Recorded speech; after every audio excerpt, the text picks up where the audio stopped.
வணக்கம். தேர்தல் பிரச்சாரத்தை ரத்து செய்த விஜயின் மீது 5 பிரிவுகளின் கீழ் வழக்கு. விஜய் அவர்கள் நேற்று பெரம்பூர் தொகுதியில் தேர்தல் பிரச்சாரத்தை தொடங்கியிருந்தார்.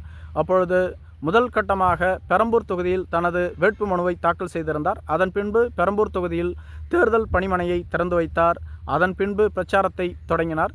விஜய் அவர்கள் தமிழக அரசை கடுமையாக சாடியிருந்தார். தமிழக அரசு தொடர்ந்து தமிழகத்திற்கு தலைகுனிவை ஏற்படுத்தும் வகையில் செயல்பட்டு வருகிறது. சட்டம் ஒழுங்கு சீர்கெட்டுள்ளது. பெண்களுக்கு பாதுகாப்பு வழங்க அவர்கள் தயங்குகிறார்கள். அது மட்டும் இல்லாமல் குழந்தைகள் முதல் வயதான பெண்கள் வரையிலும் பாதுகாப்பு இல்லாமல் தமிழகத்தில் தொடர்ந்து பாலியல் குற்றச்சாட்டு அதிகரித்து வருகிறது. அது மட்டும் இல்லாமல் தமிழகத்தில் போதைப் பொருள் அதிகரித்து உள்ளது. இதுதான் பாலியல் புகார்களுக்கான முக்கிய காரணம். அது மட்டும் இல்லாமல் வேலையில்லா திண்டாட்டம் அதிகரித்துள்ளது. இளைஞர்களுக்கு வேலை வாய்ப்பை ஏற்படுத்த இந்த அரசு தவறிவிட்டது. விசில் சின்னத்திற்கு நீங்கள் வாக்களித்தால் வரும் தேர்தலில் நாங்கள் கண்டிப்பாக ஊழலற்ற ஒரு தூய ஆட்சியை வழங்குவோம் என குறிப்பிட்டிருந்தார். இதனை முடித்துக்கொண்டு விஜய் அவர்கள் முதலமைச்சர் போட்டியிடக்கூடிய கொளத்தூர் தொகுதியில் தாவேகாவின் வேட்பாளரான VS பாபு அவர்களை ஆதரித்து பிரச்சாரத்தை மேற்கொண்டிருந்தார். இந்த இரு இடங்களிலும் தாவேகா எதிர்பார்த்ததை விட அதிக அளவு கூட்டம் கூடியது. மக்கள் தன்னெழுச்சியாக கூடி விஜயை வரவேற்றார்கள். ஆங்காங்கே மலர்களை தூவியும் விஜயை பார்க்கவும் ஏராளமானவர்கள் கூடியிருந்தார்கள். வழியில் பலர் விஜயை செல்ஃபி எடுத்துக்கொண்டார்கள். மேலும் விஜயை காண கூட்டம் அலைமோதியது.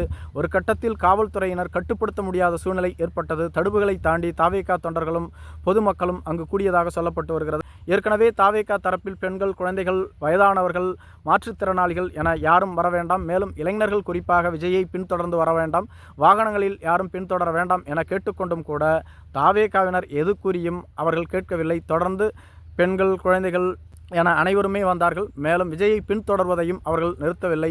மேலும் விஜய் அவர்கள் வில்லிவாக்கம் தொகுதியில் பிரச்சாரத்தை மேற்கொள்ள திட்டமிட்டிருந்த போது ஒரு கட்டத்தில் சென்னையே ஸ்தம்பித்தது என்று சொல்லப்பட்டு வருகிறது.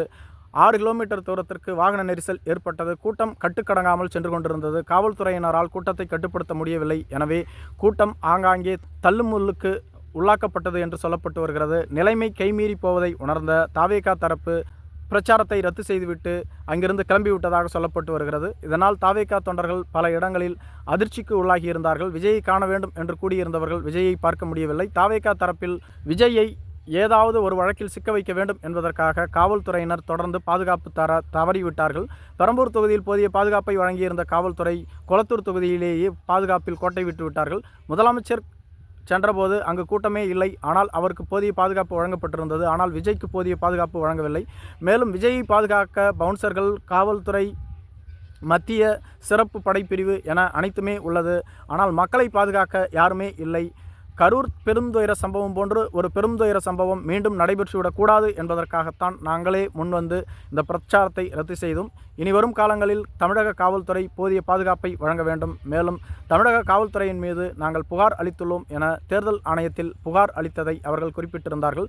அது மட்டும் இல்லாமல் இனி வரும் காலங்களில் போதிய பாதுகாப்பு வழங்க காவல்துறையினர் தவறி வருவதை சுட்டிக்காட்டியும் இருக்கிறார்கள். மேலும் தமிழக காவல்துறை தொடர்ந்து MK ஸ்டாலினுக்கு ஆதரவாக செயல்பட்டு வருகிறது எனவும் அவர்கள் குற்றம் சாட்டியிருந்தார்கள்.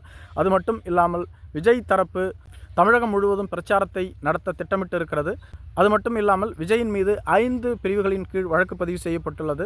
அதாவது ஒரு வேட்பாளர் பிரச்சாரம் செய்யும் பொழுது 5 ஸ்பீக்கர்களுக்கு மேல் பயன்படுத்தக்கூடாது. ஆனால் விஜய் 30 ஸ்பீக்கரை பயன்படுத்தினார் என ஒரு வழக்கு பதிவு செய்யப்பட்டுள்ளது. மேலும் 4 பிரிவுகளின் கீழ் வழக்கு பதிவு செய்யப்பட்டுள்ளது. இவை அனைத்தும் தமிழக அரசு வேண்டுமென்றே விஜயை சிக்க வைக்க திட்டமிட்டு செய்யக்கூடிய சதி என தாவேகாவினர் கூறி வருகிறார்கள். நன்றி.